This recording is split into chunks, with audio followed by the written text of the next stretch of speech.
It's a long hello. There we go. Well, good evening, everybody. My name's Denise Mina, and it's my very great pleasure this evening to introduce somebody you may have heard of.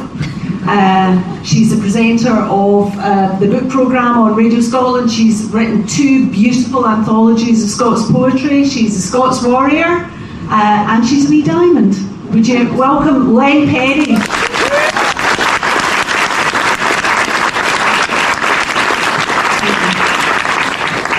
What a delight to be here with you and to be talking to you about these poems. This feels like a step up from poems. So could you tell us about your first collection, first of all, and then tell us a little bit about the transition to the second collection? So in Poyums, I focused mainly on, building connections between people and acknowledging connections. And it's the stuff that you like, your family connections, your connections to language, to home, to everything that you love, but also the connections that you might not, want to acknowledge, the connections that occur in abuse between you and someone that doesn't treat you right, and the connection you have to re-establish with yourself when you leave an abusive situation. And when it came to Poyums Annaw, I really wanted to focus on strengthening those connections and to kind of build on that, because I vehemently oppose the idea of being self-made. I think we're all a product of our community, whether it's on the school level, on the familial level, on the societal level. I think that you cannot do anything without the help and support of other people. And I've tried my absolute hardest to do that with the second collection. And obviously, Poyums is very introspective. It's very about my experiences. Poyums Annaw is me making it everyone else's problem. And there's a bit more rage in it, but there's also a lot more joy. I mean, there's a shift halfway through. Yeah. So the first half for me was very, very angry, and righteously angry, and then it suddenly shifts into much more reflective. Yeah. There's one called Moving On.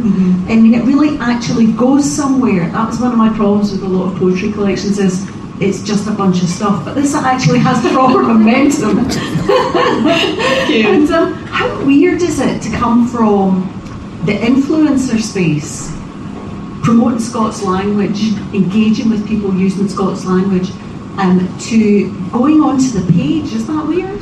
It was weird, but I think it was less about going from the influencer side to going from performance. I mean, for me, poetry starts and ends with performance. I was very reluctant to even write a book, let alone a second one. Like the day we published Poyums, I got an email saying book 2 ? And I just deleted it. I was like, no, that's none of my business. But yeah, no, it was because for me poetry is it's an embodied thing, it's a living thing. I need to know when to breathe, I need to know how to feel. And so the thought of putting it on a page was, for me, trapping it in amber. It felt like it would stagnate. And so it wasn't until, I think there was a high school class who was studying the piece Civil War from the first collection, and we're always taught there's no right or wrong way to analyse poetry. That's bullshit, right? When it's me, yes there is. So I'm a nosy bitch, so I asked for the essays. I was like, what have these kids been saying? And I read them all, and first of all, I thought I was a lot cleverer than I was. You know what I mean? They were like, oh yes, the poet's chosen. I was like, it rhymed. Do you know what I mean? Not a lot of thought went into that decision. But then there was one person who had said the poet's use of the Scots language is done deliberately to mimic the violence of an abuser. And so she said that the use of Scots was a violent, abusive, harsh, guttural thing. And so I wrote a very, very nice email. And I said, I'm coming for a school visit. Open the door. And so I went, I was nice about it. Right, I was nice. Okay, I basically said, wrong, child, wrong. So yeah, I nicely, I went over the preconceived notions of Scots. What do we think about it? They thought, well, it's violent, it's rough, it's aggressive, it's unintelligent, it's this, that, and the next thing. And then by the end of it, I hope it changed a few minds, or they just got tired of me ranting and went, yes, we agree. So yeah, then I thought, okay, I'll put it on the page, and then I can remove myself from the equation, because I think that I'm too much of a control freak to be allowed to have full control over the poetry, so I want to let it breathe on the page. And that's why I would say, say this in the acknowledgements, read it out loud. Whether it's to yourself in your head, whatever, well, that's not out loud, but read it, let it live, let it breathe. And I think that's true of all poetry, whether it's, rhyming stuff like mine in anapestic tetrameter, or other kinds of poetry. Let it live within you, because there's so much poetry that's it's on the page and you're supposed to just pick through the bones of someone else's creativity. I mean, that's how we analyse poetry at school. it was like, here's a concept list, you know, synecdoche, or synecdoche as my brother calls it, but it's all these poetry concepts that are like, you know, they're wanky.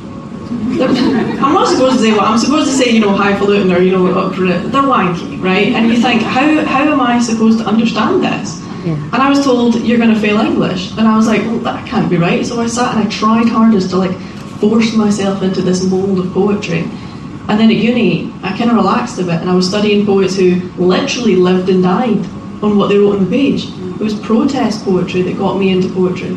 It was stuff that you know, had a bit of oomph behind it. It wasn't just, oh, look at this beautiful leaf. It was like, the leaf's on fire. You know, we've got to save the leaf. So, you know, that's what made me sort of convinced to put it on the page, was the fact that I need to not be involved in this process. I am not mentally stable enough. But it tells you how dangerous poetry is, that there are all these wars about what is and isn't poetry. And I love it. I mean, it's like talking about what is and isn't writing. Do you know what I mean? This isn't writing. What the fuck are you talking about? because you have to be your performance poetry, right? Your performance poetry is so different than, you know, poetry that is for the page. There's a lovely quote from Len Pennie on the front of the book, and he is exactly the same sort of, you know, Linton Kwesi Johnson early in his career was doing exactly what you're doing, but there's a lot of resistance to that. I wonder why that is. Because if you don't understand something, the onus should be on me to make it accessible. But what poetry does is the only art form that's like, no, you have to work harder to access this, you have to work harder to understand it. If you don't understand it, you're the problem. And so what I want to do with poetry is kind of peel that back and think, no, because we all engage with poetry so early. It's in the nursery rhymes, in the songs and the stories. It's no coincidence that that's people's first experience with Scots as well. You know what I mean? People are like, oh, I don't speak Scots. Ali, bally, ali, bally, bee. You know, you do, right? You do understand it. And that was a fucking commercial for sweets. Do you know what I mean? That guy's playing an absolute blinder. Because they're looking at, oh, what gorgeous little folk song. No, it was someone who was like, I'm going to make a killer track for a come out. And he did it, and it's great, it's so good. But you know what I mean? It's these accessible things that then we're told, no, that's childish. Put those childish notions away. Here's real poetry. You know, here's something that I've written that you have to understand or you're in trouble. Because at school, I was going around asking people, like, do you get this? You know, and the thing is, I'm not even supposed to say who I found inaccessible, because I end up meeting them at, like, literary events now. And I'm like, oh, I've always loved your work, Miss Ann Duffy. But do you know what I mean? I'm sitting in this exam hall going, it's an onion. That would be a shit Valentine's gift. Like, that would be so bad. I'm intolerant to onions. Why have you not considered this? And so, do you know what I mean? It's like this idea that if you don't like that or you don't get it, you're the problem. And I'm not saying that my way is the right way. I mean, you're entitled to be wrong. Do you know what I mean? But it's a way. It's a valid way. And people are really angry. Like, I'm angry, but I'm angry about things that, you know, matter. Not like anapaestic to drama. That's a new one for me. Let's talk about Scots. It's so interesting because I think you've become a real focal point of celebrating the language and treasuring the language. Where did the Scots Word of the Day idea first come from? So I was at uni in St Andrews, which is a hotbed of Scots language. Just so many words there. And I was saying this, I had something right on, this is a deviation, sorry, but I was sitting in a lecture hall once and I made a point and someone went, oh my god, that's actually really intelligent. And I was like, you twat. but yeah, no, it was an experience. I'm doing St Andrews on the tour, by the way, so I love it. I've always loved it. But yeah, no, and the thing is, I was studying all that sort of stuff, but I was using words in my phrasing every day. I was having to individually explain to people, you know, pieces of sandwich, bear and Wayne's child, you know, that sort of thing on a one-to-one basis. And I thought, right, I'll streamline this process. And I'd been furloughed. And I just left abuse, and I was on a break from uni because it was online, so there was fuck all going on. And I was like, oh my god, I need a reason to get out of bed, because I was so mentally ill. You know, when you leave abuse, everyone thinks that you're just going to snap back to who you were before it, but it's not. It's a healing process that begins at that point. So I needed something to do, and I got up and I filmed the first Scots Word of the Day. I didn't know who that was, because I was like, the Scots Word of the Day today is boosty. And I was so shy and I was so anxious, and now I think I don't give a shit. I'm like in bed eating stuff, being like, right, I've just finished work, the Scots Word is, you know, and it's been a learning curve. not just linguistically. Yeah, but I mean, for a lot of other people as well, because I know people who live in the States who watch and use those words now, and for lots of people, it's the first place that they ever saw you or became aware of your kind of mission. It's a bit of a mission. Yeah. How do you feel about? I'm really interested. Maybe the audience would talk about this later, but about the relationship between Scots language and Gaelic. Is there a relationship between those communities? Is there crossover? There's a relationship between the communities because they're both minoritised languages. People think it's going to be us versus them, which is hilarious because, first of all, what would we fight about? Do you know what I mean? Oh no, we've got not enough funding for either of us. Oh yeah, but there's no beef. It's certainly not beef that I've noticed. I mean, I get beef for a lot of things, but not from people who speak Gaelic. It's been so supportive because they're just buzzing that we're not slagging them off. But it's been lovely. But linguistically, I mean, Gaelic is a Goidelic language, it's a Celtic language, and Scots is Germanic. So people assume there's a lot more crossover than there is. People assume that it's that Scots is a mixture of Gaelic and English, but it's not.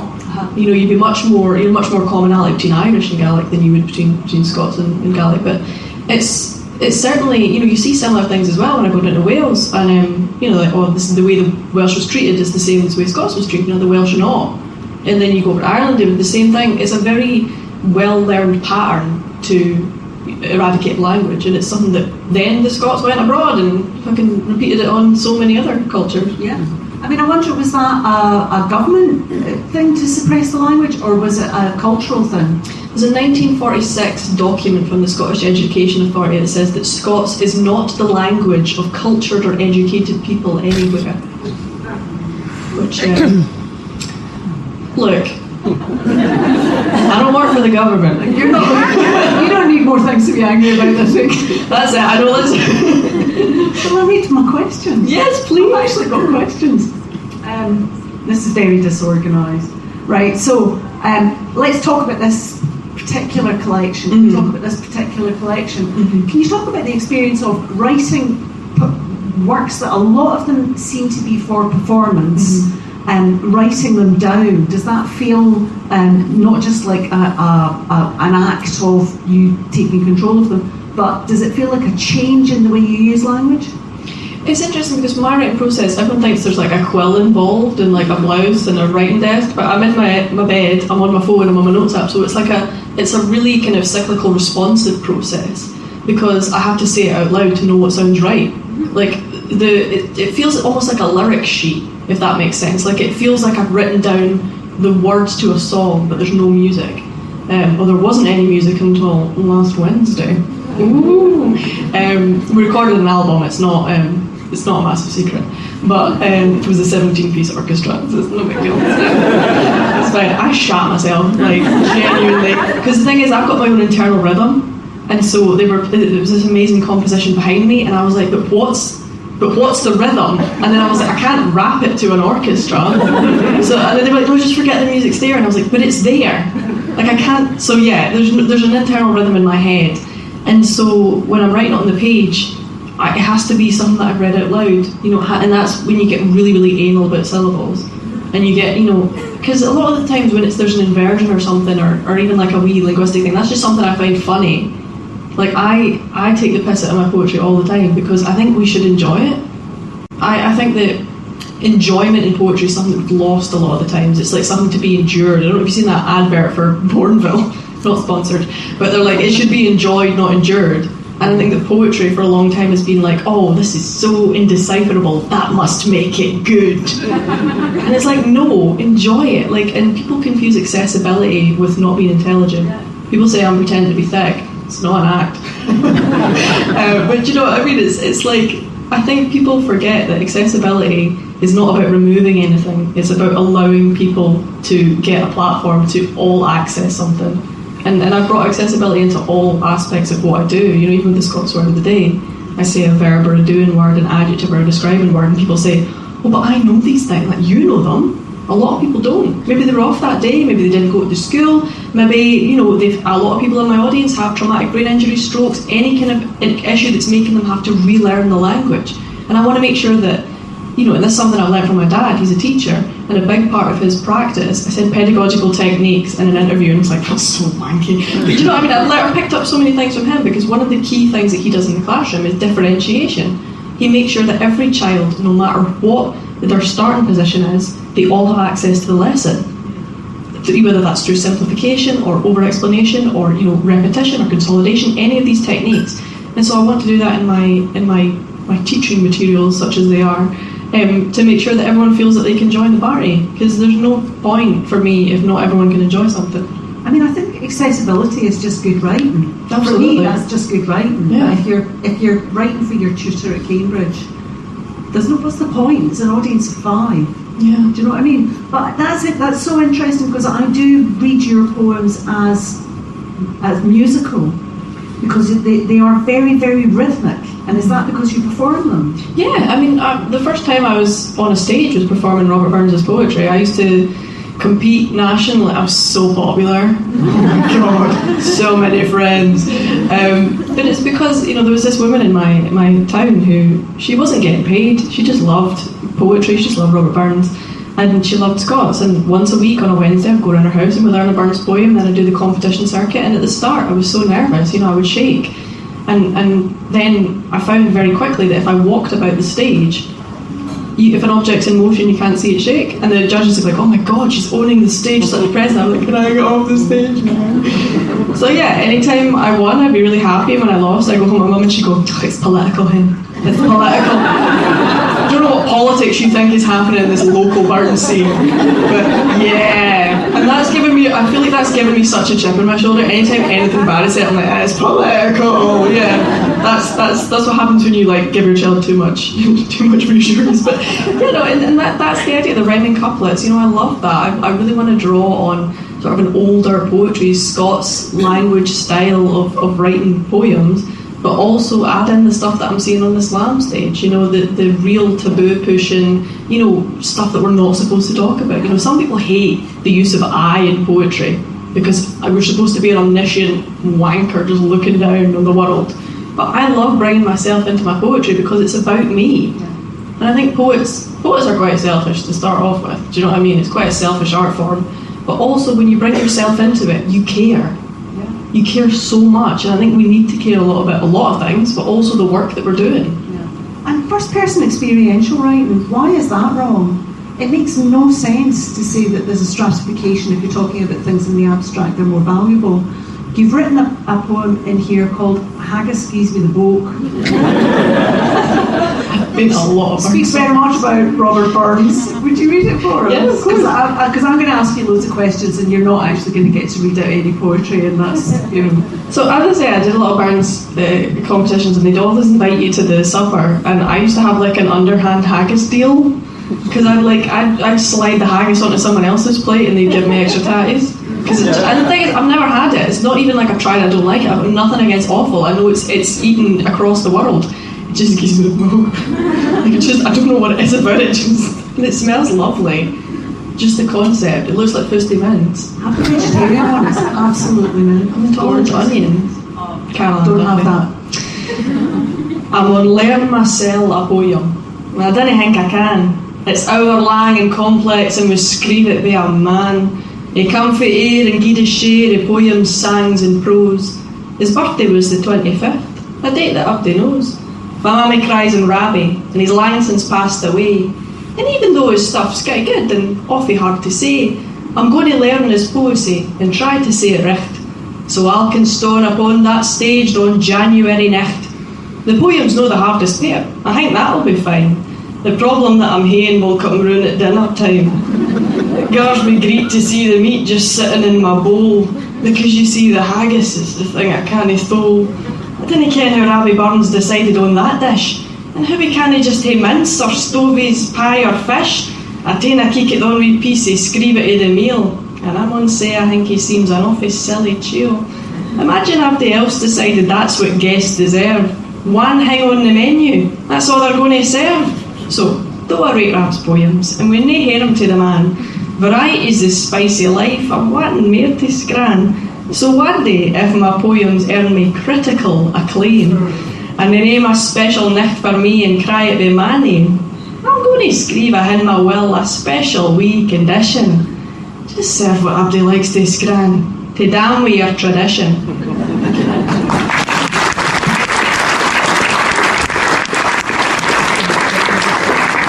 Now, something very specific happened to you before this, when you were writing this. Do you want to talk about that, or is that okay to talk about that? You're very open about mental health. I thought you were going to say before this event. I was like, fuck it, let's go. I'm having a shite day, by the way. Yeah, I'll talk about it. So I left an abusive relationship.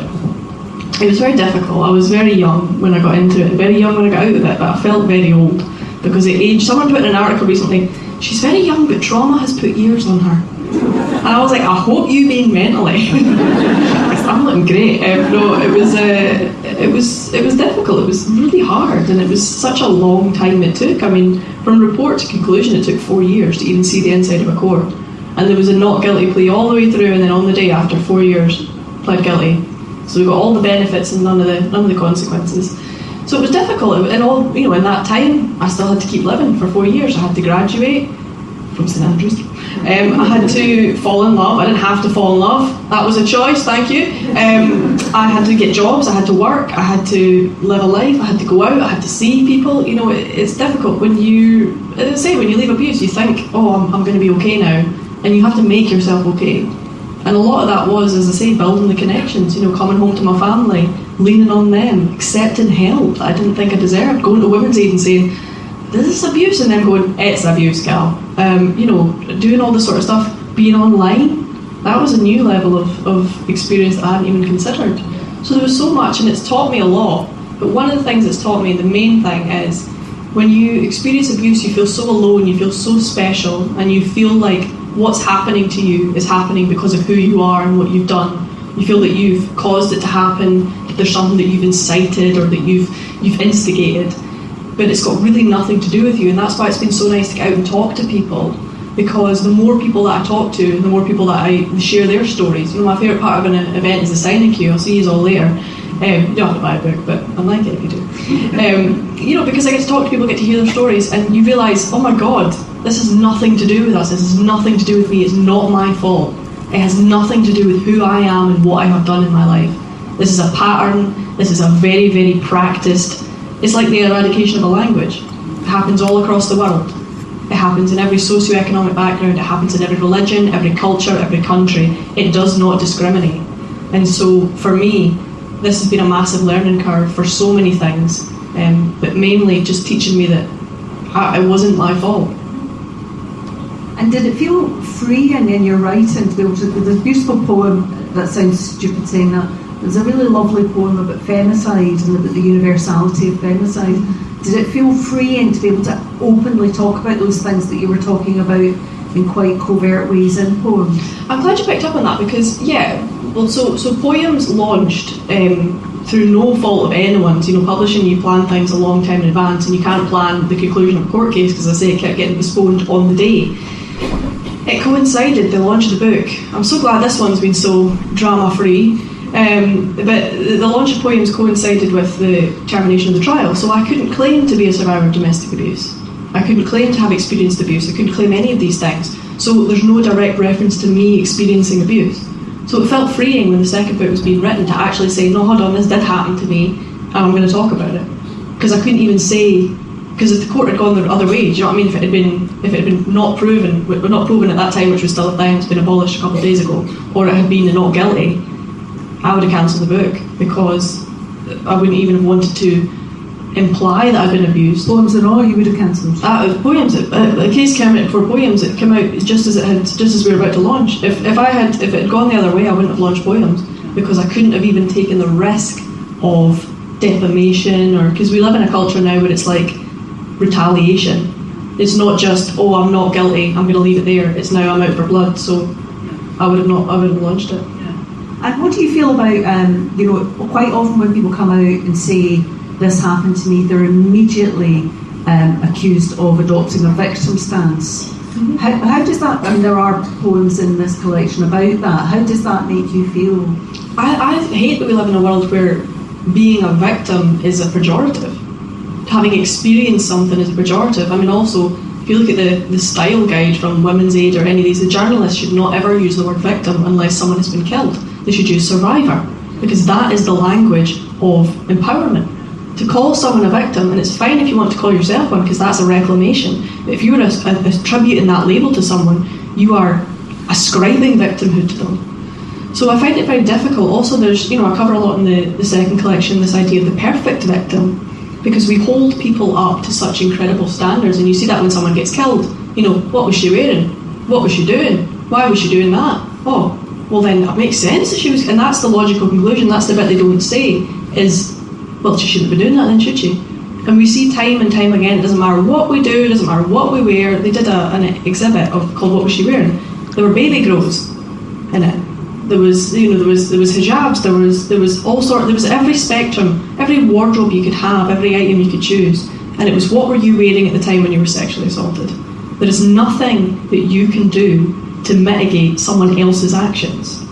And abuse is an intentional choice. Sexual assault is an intentional choice. It has nothing to do with the person who is receiving it. It's all about who's perpetrating it, and that's where we need to focus. And isn't that interesting that there's a style guide, because it's so cemented in the language that people need to be told, you don't talk about it this way, this is not how to frame this, but it's so naturally framed. Would you like to read another poem? Because there's a fantastic poem in there about exactly what you're... Which one? Whichever one you want to read. So there's so many where I cover similar topics, because people... Anything from the first half. Yeah, people don't understand. Like, see, when something like this is running through your head, you don't just get one poem out and then that's like, oh, that's it, covered the abuse. You go over it. And I wanted that. I deliberately kept as many poems in the same topic as I could, because I wanted so many different perspectives on so many days, and I wanted it to reflect the kind of non-linear healing journey, because people think that you start at your lowest ebb and then you gradually every day get a wee bit better and then you're healed. And it's not. It's like how people assume that domestic abuse is always bad. People wouldn't stay if it was always bad. They're the person drowning you, but the person saving you, and it's in that space between that you find a rhythm that feels like it's normal. And healing's the same way, where some days you have really good days and you can, stand and perform or do that, and some days you have really bad days where you have to be, really honest with yourself that you're not going to feel good. So I wanted it to reflect that. I wanted to reflect the fact that you don't always get better and stay better. Sometimes you slip back down.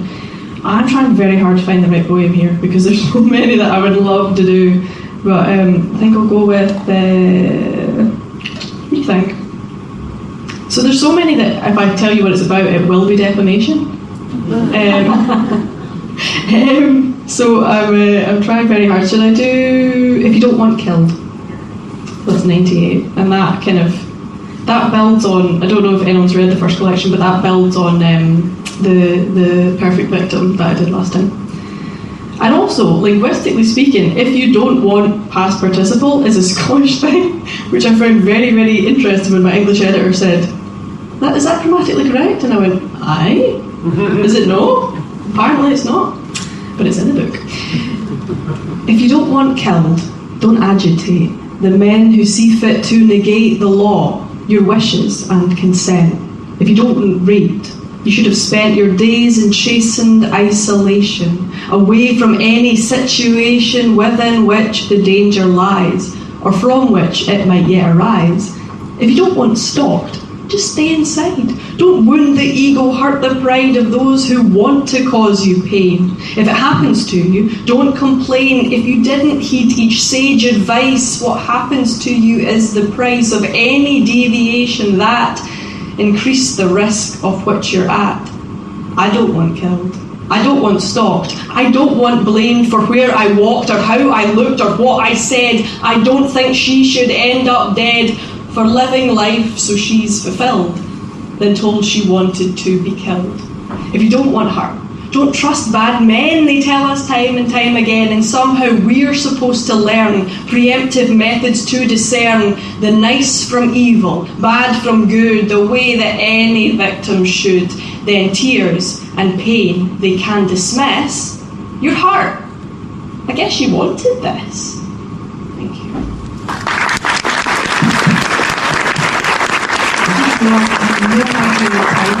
I know that. Check my phone. No, I was.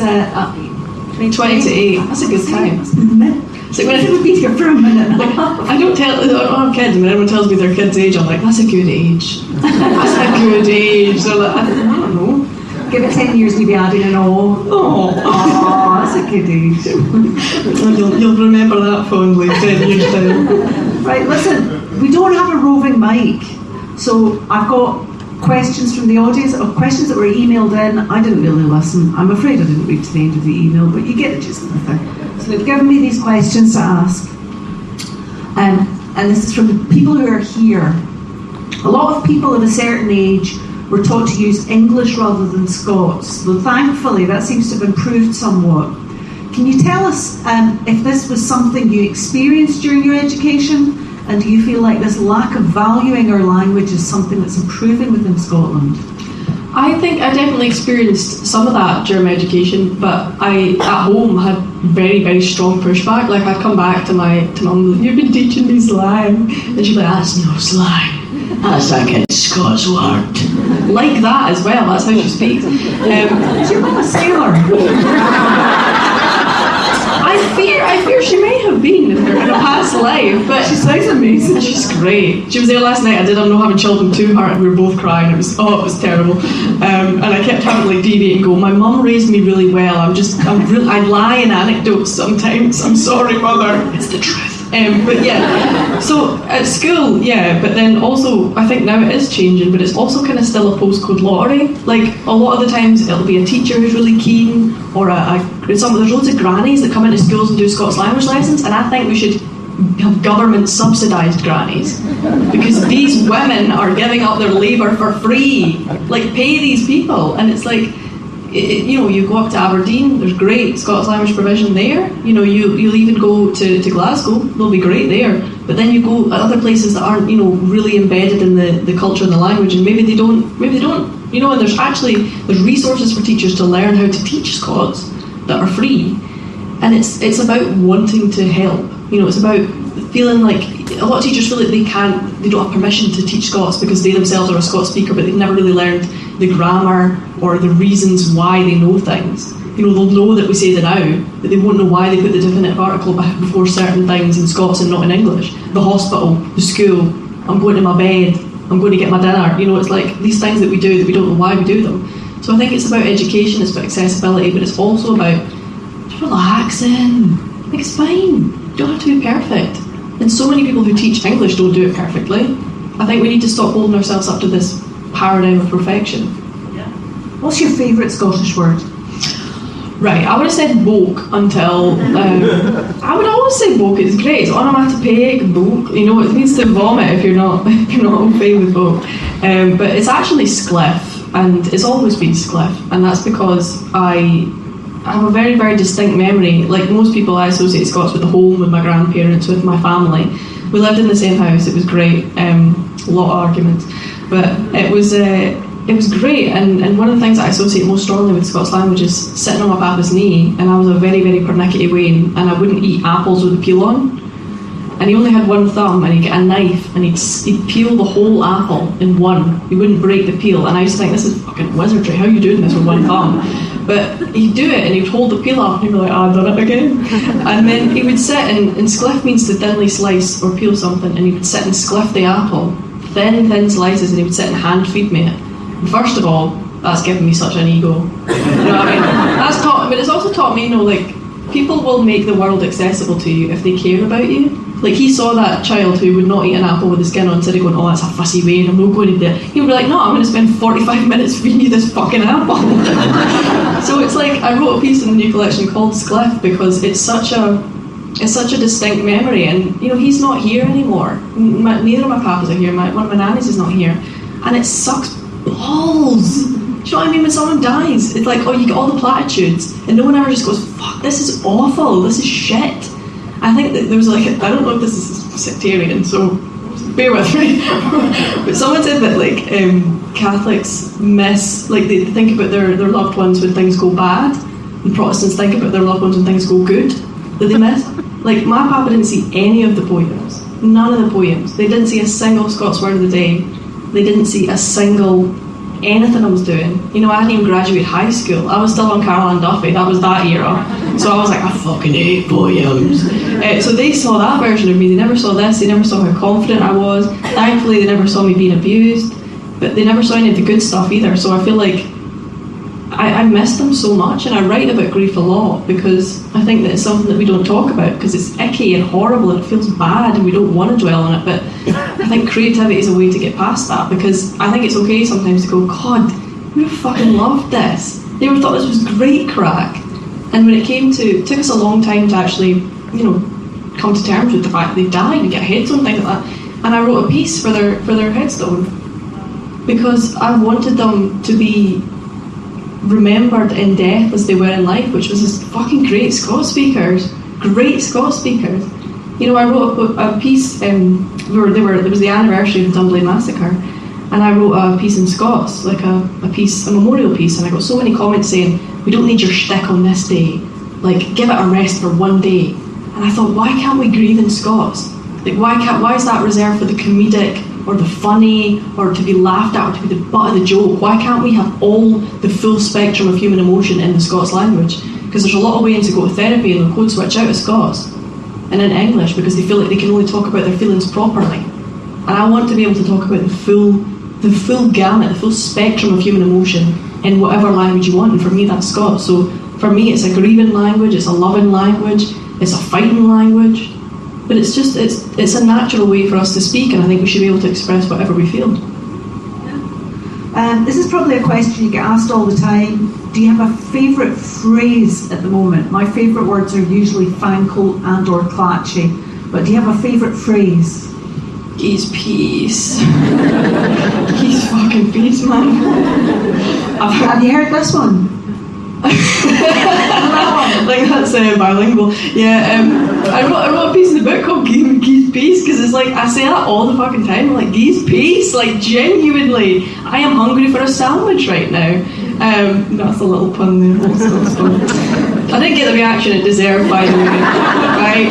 Come on, audience. I know that would have killed in my house. Anyway, but yeah, Geese Peace because like I'm going through a tough time.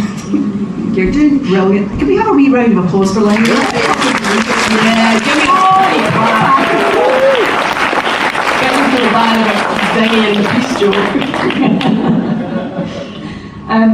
Do you sometimes find that there are multiple ways of spelling the Scots words you use, and how do you choose which version to use? Do you always use the same version? No, there's shocking lack of consistency in that book.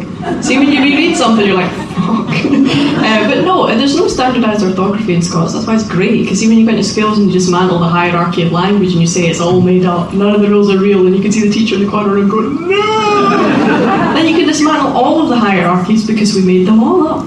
We made every single one up. So language is the first pillar to fall, and then we get every single bit, and it's like the chaos I can sow in a classroom. It's great. Because you can't go in and say, poems are cool, poetry's so cool, guys, because they'll eat you. They'll eat you alive. See, when you're face to face on the island of Islay with 120 children between the ages of S3 and S6, and you're sitting there going, poetry's cool, guys, it's a bit like rap. You've lost. You've got to be like, hey, this will kill people. So yeah, it's like your poetry is a bit like rap. I mean, I think that's what's interesting about it. I love it, and people use that as a pejorative, and I think, what the fuck? How dare you denigrate one of the most essential art forms that we have? People have no idea the amount of artistry that goes into rap. There's a guy on Instagram, I can't remember his name, but he does like complex, like really, really compound rhythms that are like 74/5 in the time signature, and it's like, how are you doing this? What are you doing with syllables, you absolute madman? I love it. People say, oh, she's not a poet, she's a rapper. I'm like, okay, I'd rather be a rapper than a fanny. And you quote me on that. Is there a part of writing this book that you enjoyed the most or found most gratifying, and why? For example, they went to quite a lot of trouble here. Finding inspiration for different poems, exploring language to use in them, getting feedback on them from friends, editors, social media, or none of the above, and something else entirely. Oh, I love that. That's a very accessible question. I love that. The audiobook was really fun. That was great. Although, right, I say it was fun, it was also speed running your trauma. Like, there's 67 pieces in that book, and we did it in one day, so by the end I like crawled out like, are we done? I can't cry anymore. But no, that was fun. It was also really fun to get as many like weird little inversions as possible. You know, like, this is going to get nerdy, but you know, I love the sort of anapaestic tetrama, is that thing that's, you know, the night before Christmas or something like that. I love that. I love that rhythm. I love feeling it. I love the syllables. And see when something doesn't fit. See when you're like, fuck, how am I going to make that word fit? And you can invert it. Like iambic pentameter might not rhyme, but pentameter iambic, oh yeah, that works. So it's like, and then you're like, what do I rhyme with pentameter iambic? Jesus Christ, I am thick. Like, it's like finding those. Like the best one in Poyums was a degree so audacious it's almost collegiate. What do you take me for? Some kind of Egypt. And like, see when you do that, and you read it back 6 months later once you've like left the book in a dark corner and it's gone through like multiple rounds of edits, and you read it through and you're like, that's a banger. That's so good. I think you're reading it as if someone else wrote it, and then you're like, sorry, is that too much of an ego for a domestic abuse survivor? Whoops. What am I like?